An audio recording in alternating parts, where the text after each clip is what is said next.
દેવામાં આવ્યો છે। હાલમાં જે 2026ની અંદર જે નીટની પરીક્ષામાં જે પેપર કૌભાંડ થયું છે, જે પેપર લીક થયું છે ને હજારો લાખો બચ્ચાઓની ભાવનાઓ સાથે, વિદ્યાર્થીઓની સાથે જે રમતગમત આ સરકાર કરે છે, તેની ભાવનાઓ સાથે ખિલવાડ કરે છે, તેમની આર્થિક પરિસ્થિતિની મજાક ઉડાડે છે, એટલા માટે અમે અહીંયા આવેદનપત્ર આપવા આવ્યા છે કે જેણે પણ આ કૃત્ય કર્યું છે તેની પર કડક કાર્યવાહી થાય તેવી માંગ લઈને અમે અહીંયા આવેદનપત્ર દેવા।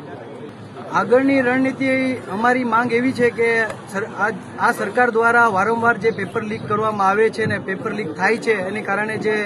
છોકરાઓ, વિદ્યાર્થીઓ, બાળકો હેરાન થાય છે, એના પરિવાર હેરાન થાય છે, એના માતા પિતા હેરાન થાય છે, દરેક રીતે હેરાન થાય છે।